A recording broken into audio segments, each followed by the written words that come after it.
following program is sponsored by Adams Financial Concepts.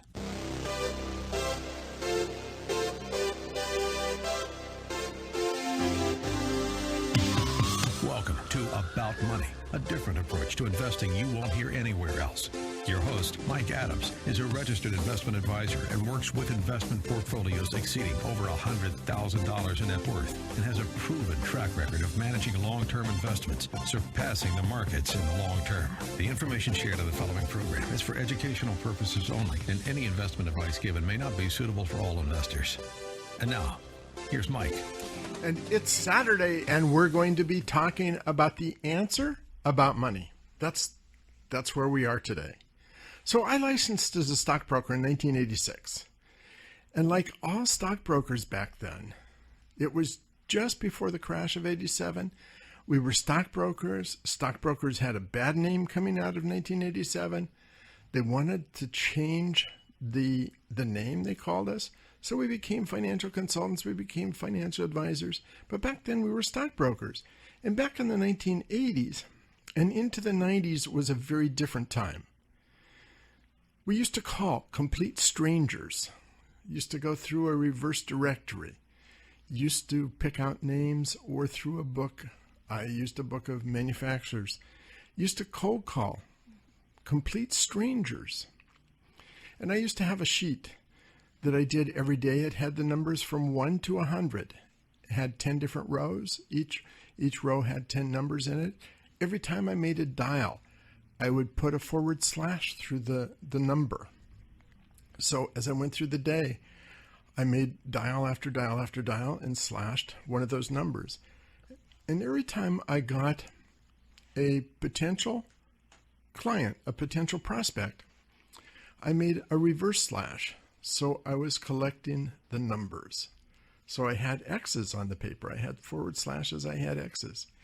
And every time I talked to a complete stranger and they told me about what they bought and they told me how much they would buy. Sometimes they would tell me 5,000, sometimes 10,000, sometimes 50,000, sometimes 100,000 in stocks or bonds.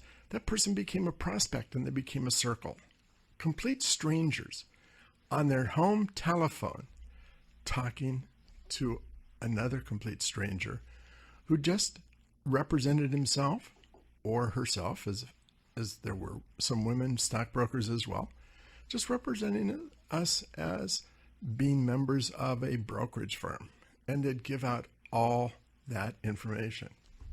Not only that, when you actually got to the point that they would buy a stock or a bond, over the phone, they would give you their social security number, their date of birth. They would give you all sorts of information. They would give you their attorney's names. They would give you the banking information.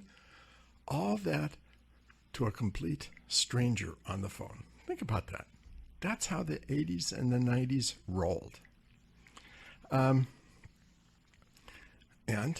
for me, it was about, in the early days, opening 15 to 20 accounts. And I did that because that sheet with those circles on it, those became prospects, and those prospects would become people that I would call back a week later because I had a very nice cold call script.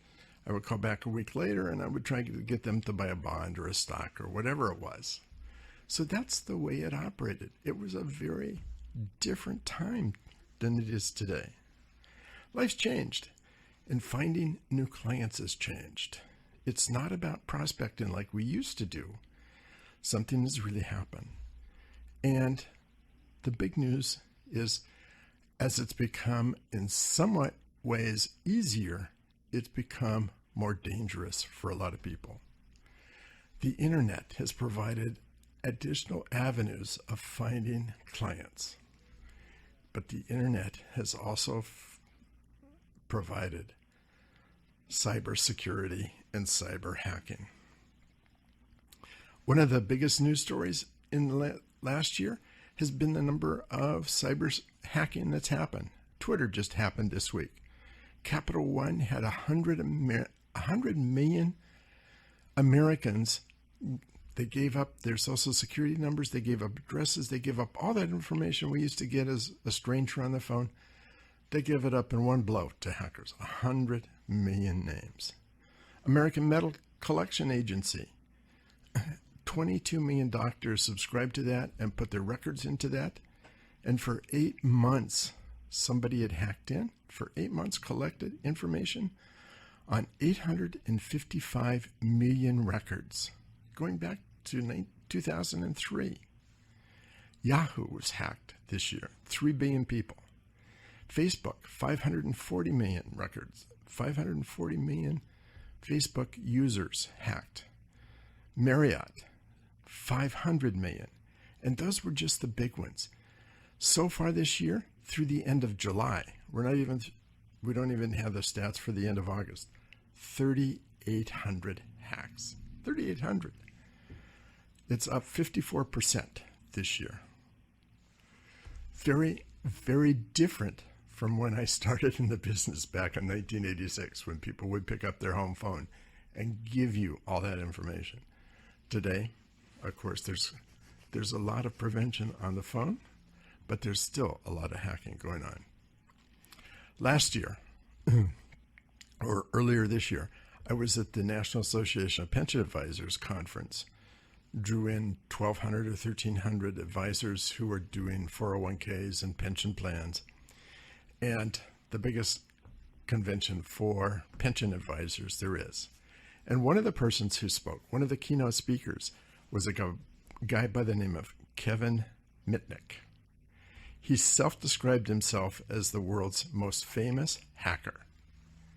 And I thought that was interesting to share some of the stories of what he does, because he began back in high school, began by phreaking, a common term that is hacking into phones way back when, converting phones, back in the time when there were dial phones. I mean, when we were in college, I can remember there used to be pay phones. It was expensive to make a long distance phone call. And as college students, we learned that if you had a phone that was right next to another payphone, you could put in the change. You would talk to an operator, find out how much your call was going to be. It was going to be $1.65. In the phone next to the phone you were talking to, you would put in $1.65, and it would do all the clicks. And it sounded like you would put it into the phone that you were talking on, and the operator would connect you to your party, and it would be a free call because you would get the change back. But that was relatively unsophisticated. Mitnick was one of a group of people that would actually convert phones and move phones around. It was called phreaking.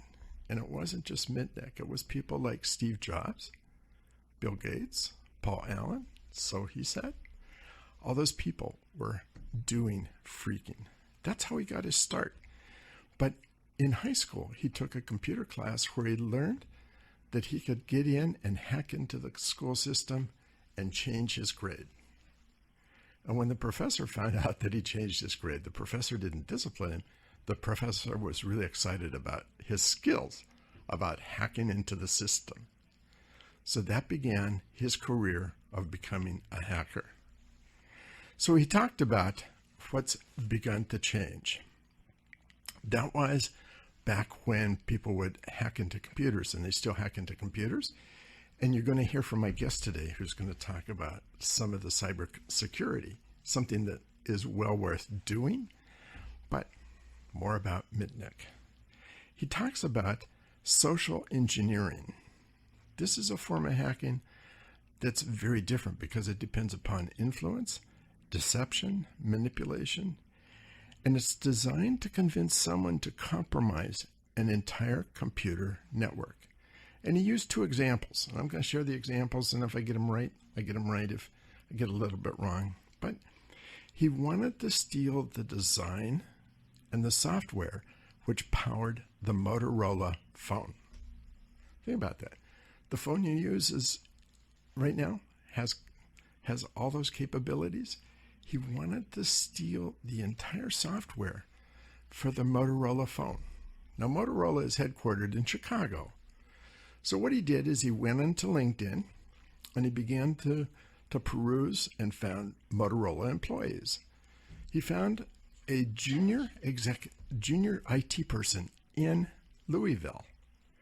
Found out all the information from this junior IT person and then called the head of human resources in Chicago and claimed that he was this person from Louisville. And of course, he had the phone switched over, so the phone from the guy in Louisville actually connected to Mitnick. And he claimed that he was doing a security analysis. He needed the codes that would get him into the software for the Motorola phone. She said she didn't have the codes, but she said she would call him back and talk to security people. He thought it was done at that point. But indeed, a couple days later, she called him back and said she was not allowed to have the codes, but the security person had given her the codes so that she could give them to Mitnick, who was supposedly the person from Louisville. And with those codes, he was able to hack in and steal the entire Motorola software. That was one example he used, and we're going to talk about the second example right after the commercial break. We're coming up to that. Don't go away. These are interesting stories, and they're useful to hear. And there's going to be something coming. My interview today, we're going to talk about how you can prevent a lot of cybersecurity hacking. It's important to do. 30 seconds. We're not as big as Motorola, but we are at a disadvantage when it comes to hackers. We'll be talking about that. Stay with me. We'll be right back after the break.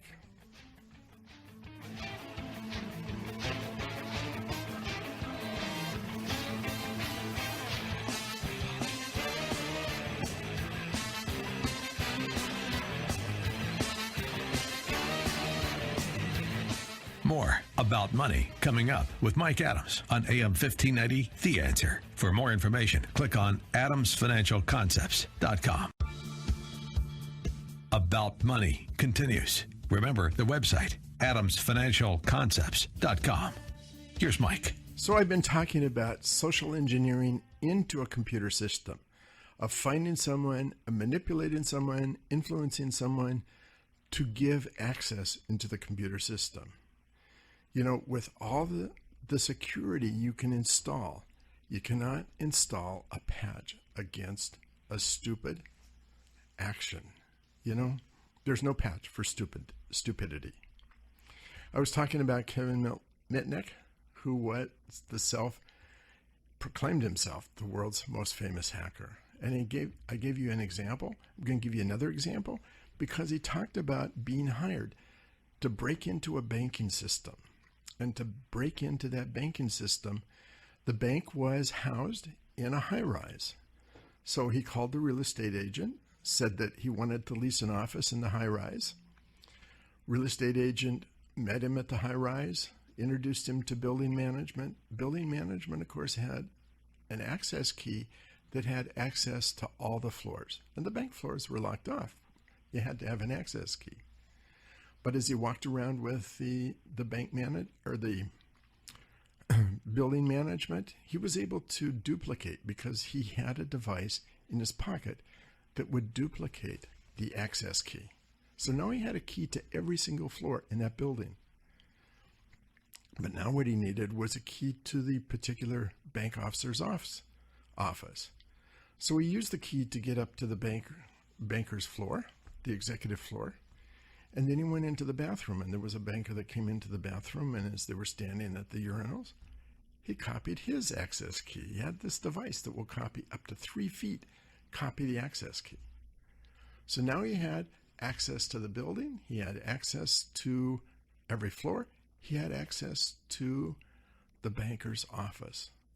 So now he returns one night, gets into the building, gets up to the floor, gets into the banker's office, and sits at the banker's workstation to hack into the system.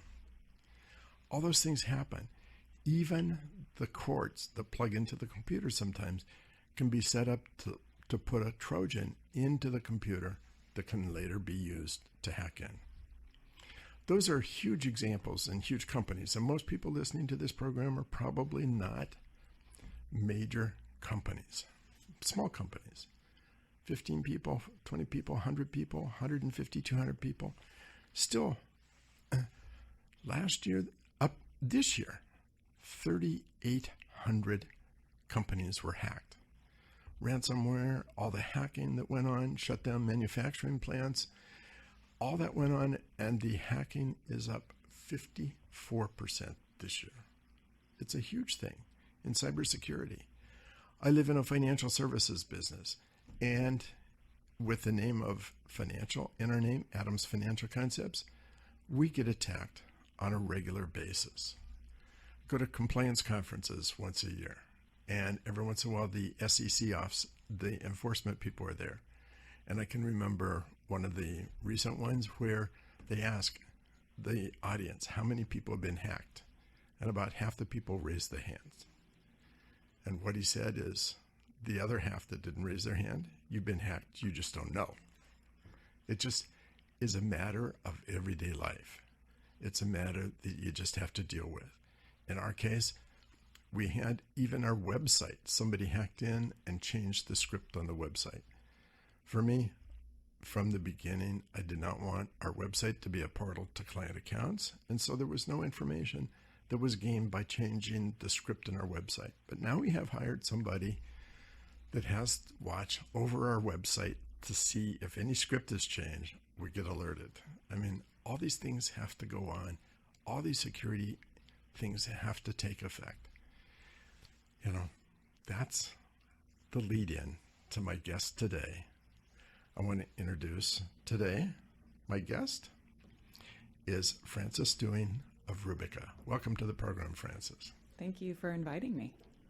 So let's talk. Let's start with your background first. Tell us about your background. Well, currently I'm the CEO and co-founder of Rubica, where we provide advanced cybersecurity solutions to individuals and small businesses. But my background, I actually started as an attorney in the completely unrelated field of social justice and public interest law. And I found myself in the private sector working for a security company thinking it was going to be temporary, but I loved the business, had a knack for it, and have never left, basically. That first business was really the impetus for creating Rubica. Rubica is about 4 years old, but prior to being the company we are today, we started as the cybersecurity division of another company called Concentric Advisors that does a range of both digital and physical security for very high profile, high net worth families around the world. It's a very niche business, as you can imagine. I eventually was the chief operating officer of Concentric, and at my time there, I helped develop our cybersecurity offering for our billionaire clients. And that journey was what prompted us to create Rubica, because what we realized was this was, over a number of years that cybercrime was beginning to not only target large corporations and very wealthy people, but it was becoming an issue, like you said, for literally everyone, small businesses, individuals, regardless of your notoriety or wealth. And we felt that there was this opportunity and a gap in the market, really, where there was really no advanced, meaningful cybersecurity for consumers. There hasn't been any meaningful innovation in consumer cybersecurity for 20 years.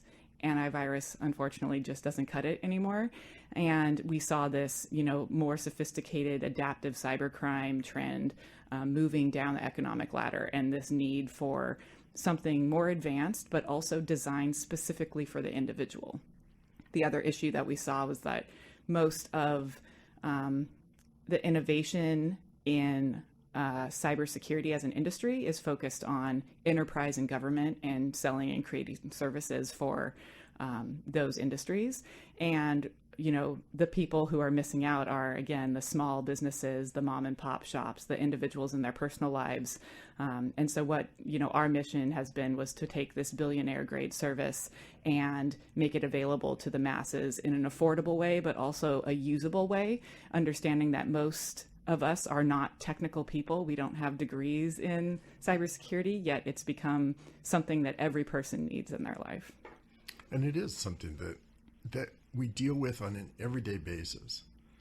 When the computer system goes down, all the work almost tends to come to a stop. And we had a problem with an internet connection a couple days ago. And we spent hours or a couple hours getting back up and going. It wasn't a hack. It wasn't anything. It was simply that the connection was lost, but it still took a couple hours. Complicate that with somebody that's hacking into the system and trying to get the information or trying to shut things down or trying to collect ransomware. It's a huge issue. That's right. Yeah, it's become so complicated, like you're saying, that, cyber tactics and cyber crime is changing so frequently. For example, malware, which is a broader term, it encompasses viruses and Trojans and all sorts of nasty software that can get on your devices. Malware is now 93% of all malware is undetectable by antivirus, and it's polymorphic, which means that it can adapt and change kind of on the fly to evade detection. And so, that's just one example of why this has become an issue that it's just, it's not practical to handle on your own. And I actually think of it kind of like finance and tax. You can choose to try to do that yourself if you'd like, but most of us have better things to do, and we trust the experts to do that for us because tax laws are so complicated. And cybersecurity has really become that too. You really need an expert and something more than the do-it-yourself kind of old school way of doing things. So you mentioned the term polymorphic. Explain that and what happens in your computer. I mean, so in a nutshell, the way that antivirus and kind of older methods of detection work is that it relies on knowing what the bad thing is and what it looks like to catch it. So you have a set of rules or definitions that say, if you see something that looks like this, block it because it's bad. The problem is that now malware often starts an infection. It's not just one action. It's a series of events that takes place that ultimately leads in some sort of a downside effect or loss. And a lot of times before that actual malware is downloaded on your machine, what will be downloaded first is something called a dropper, or an invisible kind of binary piece of software that just kind of looks around and says, okay, Mike uses a Windows machine and he uses this sort of antivirus. And then it calls out to command and control and says, okay, I'm in. Here's what it looks like. Pull down the file that Norton antivirus can't detect or that works on a Windows machine. And that's just one example of how, these programs are now so much more sophisticated and designed to be undetectable in traditional ways. And so it requires looking at the calls on the wire, the behavioral and pattern analysis to detect indicators of compromise and detect suspicious activity based on that. So it's become much more complicated, and it's just not having antivirus in software. It just doesn't work. It's not as easy as just install something and leave it and you're done. It's an ongoing, everyday, evolutionary thing that takes, it's a full-time job to keep up on your cybersecurity. So we're coming to a commercial break. Don't go away, because we do want to talk about Rubica and what you do in terms of detecting information. So we will come back to that after the commercial break. Don't go away. If you miss any part of this program, and this is an important program, this is really important because it affects everybody. You'll find this within a couple weeks on YouTube. Sarah, who normally puts it on YouTube, is in Scotland. She arrived in Scotland early this morning, but she'll be back in a couple weeks and she'll put this on YouTube and she'll download all that, hopefully without a virus. Anyway, we'll be back right after this break, so don't go away. More about money coming up with Mike Adams on AM 1590, The Answer. For more information, click on adamsfinancialconcepts.com. About Money continues. Remember the website, adamsfinancialconcepts.com. Here's Mike. So I'm here with Francis Dewing of Rubica. We've been talking about cybersecurity and the issues. So let's talk about Rubica itself. What does Rubica do? Rubica provides enterprise-grade cybersecurity protection, but specifically built for individuals, families, and very small teams. And by very small, I mean, 50 people or less. And how it works is you download our Rubica software on all your devices, Windows, Mac, Android, iPhone. It works on mobile devices and computers, desktops, laptops.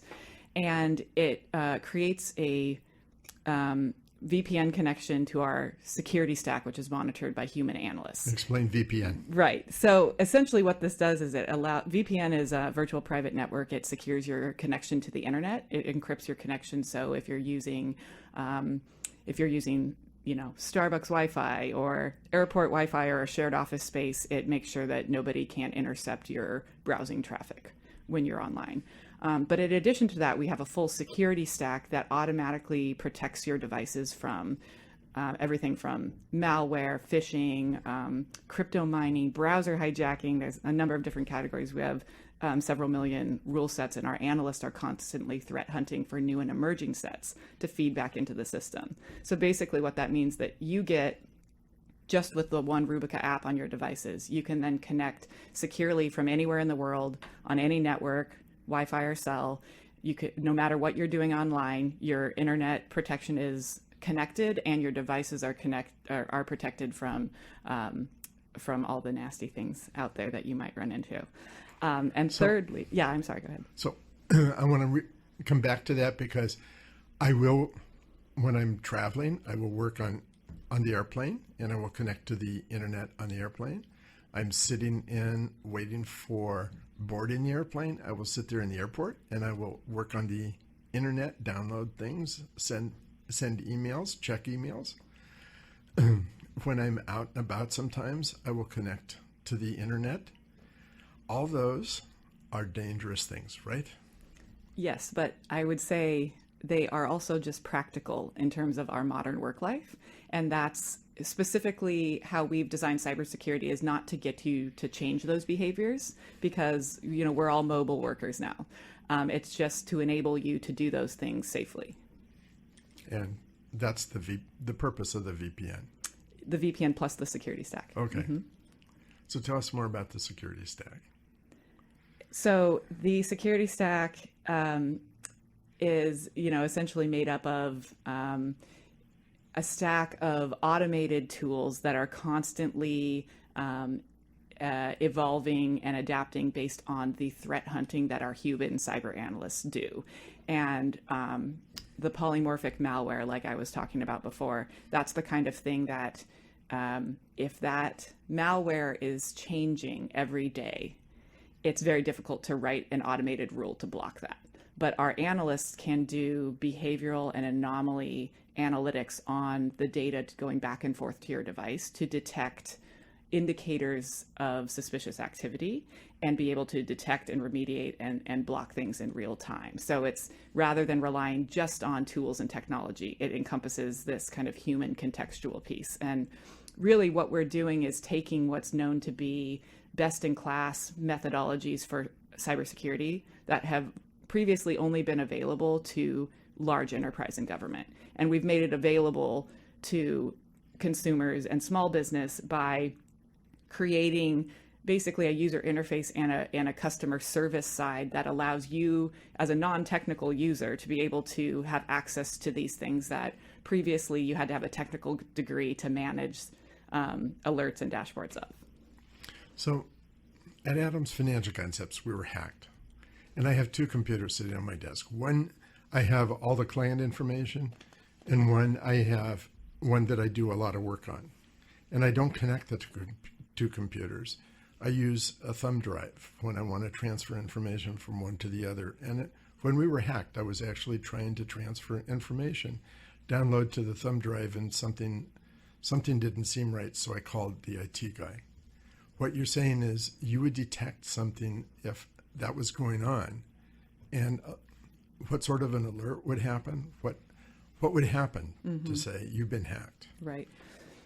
So, in the best case scenario, the Rubica software would actually block that before it even got on your device. I think we talked about this before. Yes. There's a lot of the tools that we use legitimately, like remote desktop, remote access GoToMeeting type tools, those are basically the same type of software, just used maliciously. That's like what a like a remote access Trojan would be that could take control of your computer. But oftentimes those don't get on your computer just in one click.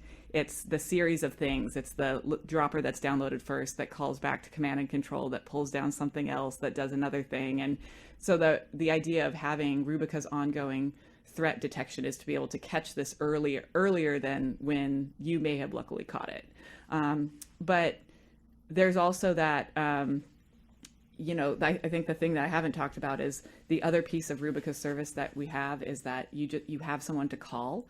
And the reality with cybersecurity is there is no silver bullet or 100% guarantee.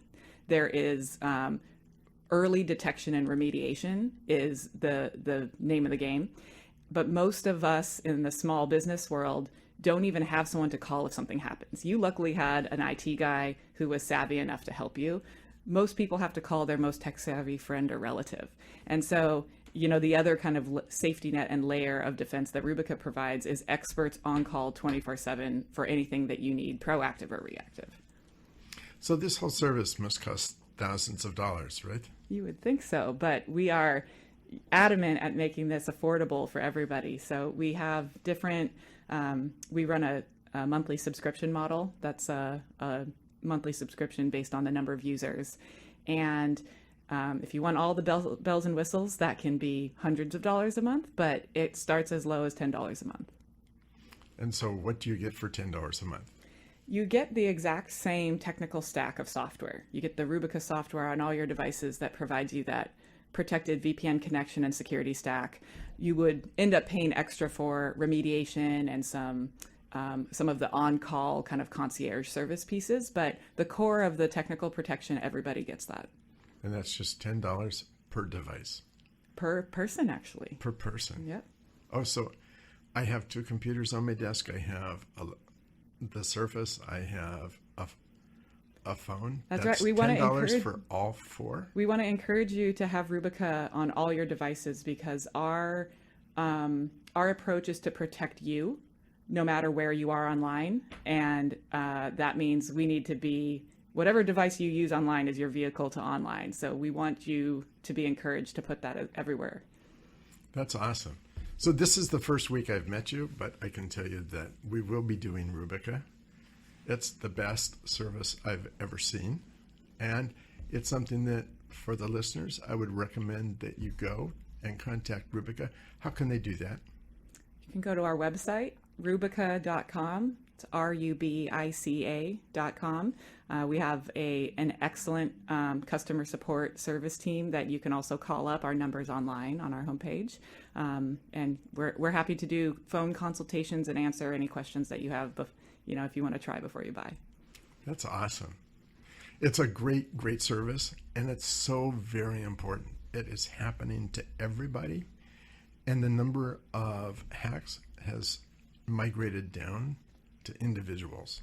So well worth the expense, probably worth a lot more than you have to pay. Thanks for being on the program. Thank you so much for having me. So I want to shift gears a little bit because recently it's been approved to put annuities into 401k plans and also annuities for fee-based advisors so that fee-based advisors can do annuities and charge an ongoing fee for doing annuities.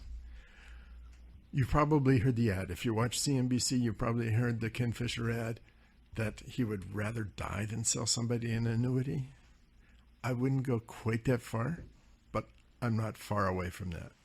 Helen Olin wrote a book called Pound Foolish, The Dark Side of the Finance Industry. And she says there's two things about annuities. First, they're increasingly sold to baby boomers worried about running out of money.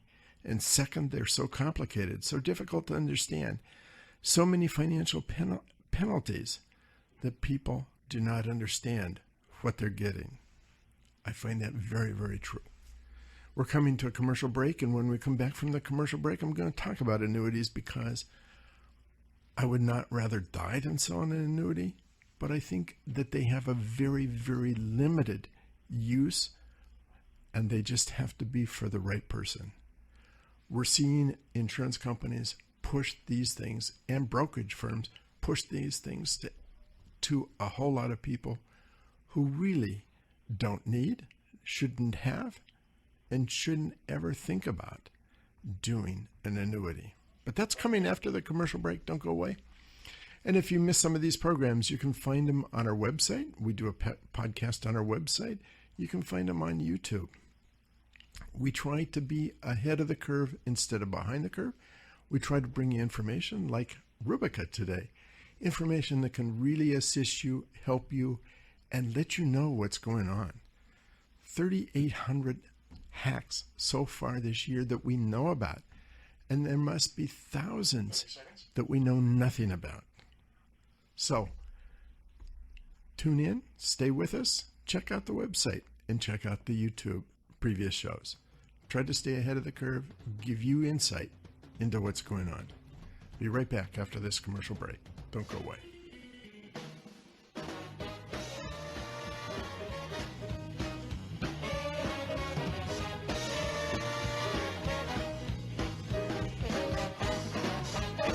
More about money coming up with Mike Adams on AM 1590, The Answer. For more information, click on adamsfinancialconcepts.com. About Money continues. Remember the website, adamsfinancialconcepts.com. Here's Mike. So I started talking about annuities. I've talked about annuities before, but it's been a couple years since I've been talking about annuities. Helen Olin, in her book, Pound Foolish, Exposing the Dark Side of the Finance Industry, I mentioned two reasons. First, they're sold to baby boomers worried about running out of money. I see this again and again. Now they're being sold to 401k plans. I have heard of an insurance agent going to participants in a 401k plan and showing them that they need to buy insurance and buy annuities. Wrong, wrong, wrong. Just plain wrong.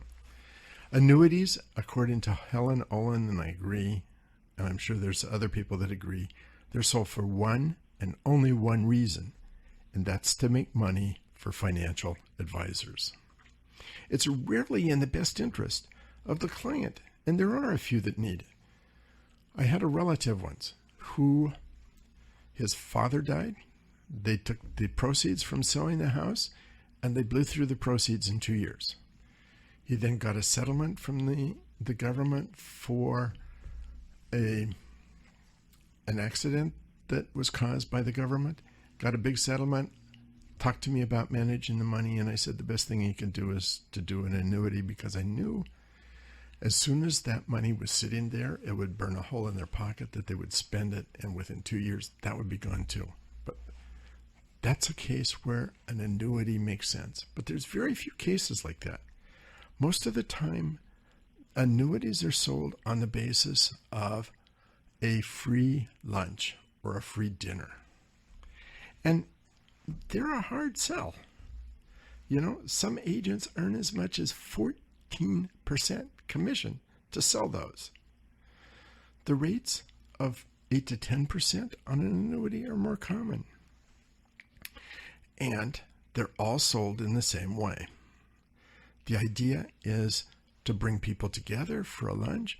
They do a slideshow, and that slideshow has maybe more than 20 slides. And they talk about facing the new challenge of retirement. Will your retirement survive the economic meltdown? The idea is to present all this thing and scare people about running out of money. And then they offer the solution. The solution is to buy the annuity. Now, you know what happens with an annuity. There's a 10% penalty for almost all annuities. So if you come out within the first year, 10% of your money comes off the top and goes back to the insurance company, most of which goes to the financial advisor. And then it declines to 9% and then 8 and then 7, declines 1% a year. There's a reason why it does that. You know, the idea is they want to press your hot button to scare you into buying an annuity, which you really don't need. It's all about selling in the same way. 47% of Americans will run out of funds if they retire at the age of 65. That's part of the sales pitch. 47%. Are you going to be one of the 47%? Or are you going to be one of the 53%? You know? Are you going to be sitting there by the lake, and there's a picture of somebody sitting by the lake, a happy couple sitting by the lake? Are you going to be sitting by the lake, or are you going to be facing your home with a big foreclosure sign on the home? You know, those are scare tactics. Those shouldn't work, but they do work. And those luncheons, people sign up and put in big chunks of money into that. Now, let me tell you one of the big, huge risks. I've been talking about how the secular bull market ends. I've been talking about what I feel is an 85% probability we're going to end up in a period of time like we saw in the 1960s and the 1970s. During that period of time, inflation slowly ticked up and it continued to increase. People think about it as the time of the oil crisis. Inflation was already significantly high by the time we reached 1972 and OPEC's oil crisis. We'd already see inflation rates of 6 and almost 7% by the late 60s. Inflation started in 1961 at 1%. By the end of the 60s, it was at 6.5%. It was moving up. Arthur Burns came in and decided, because we were going into a recession, to pump money into the economy, which gave a further boost to inflation. OPEC came along and inflation took off, and we ended up with double digits. We saw inflation rates climbing well into the double digits. Right now we're in a period of time where we're coming through a low inflationary period of time. But if you overlay the graph of today to the 1960s, you see almost the same graph. Now, that doesn't mean that we have to come out the same way. I believe that history doesn't repeat, but that it rhymes. And we're seeing a period of time in which it's very similar. So what happens during that period of time?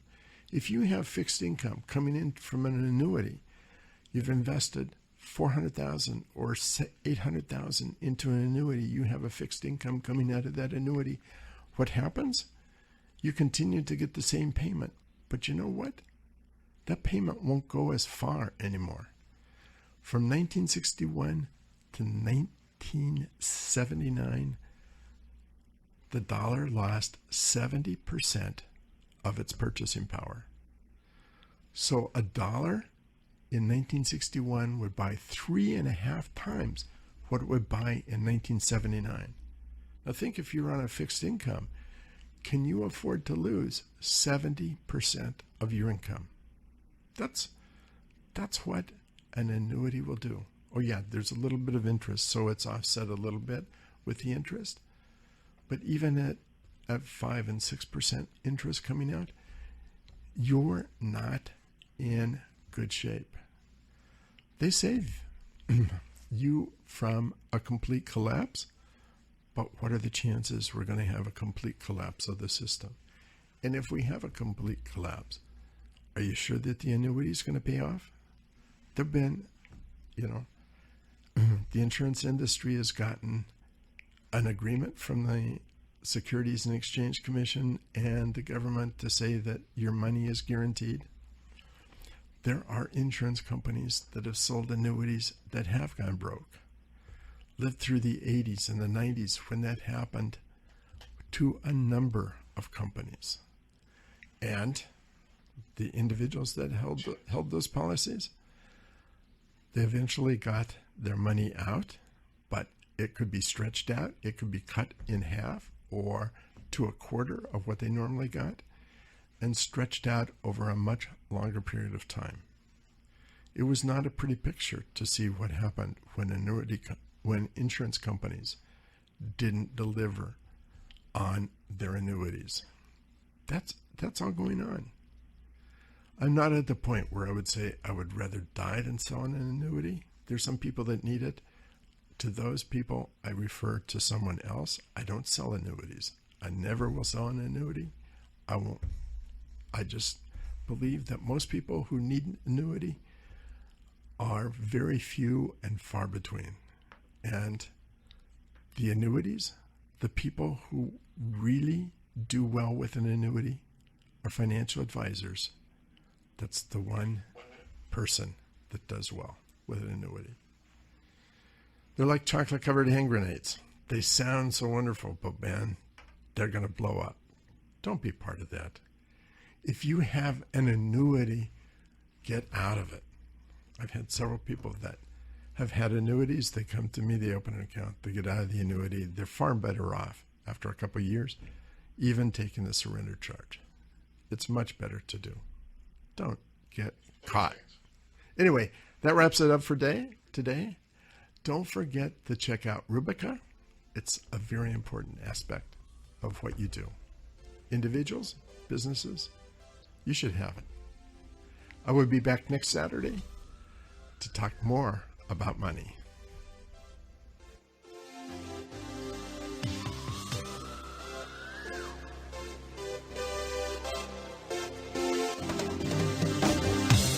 Listening to About Money with Mike Adams, a registered investment advisor. If you'd like more information about what you heard today, or about Mike's investment philosophy and strategy, or if you'd like Mike to evaluate your own portfolio, click on adamsfinancialconcepts.com. That's adamsfinancialconcepts.com. The information shared in the preceding program was for educational purposes only, and any investment advice given may not be suitable for all investors. Join us again next Saturday at noon for more About Money with Mike Adams, here on AM 1590. The Answer. The preceding program was sponsored by Adams Financial Concepts.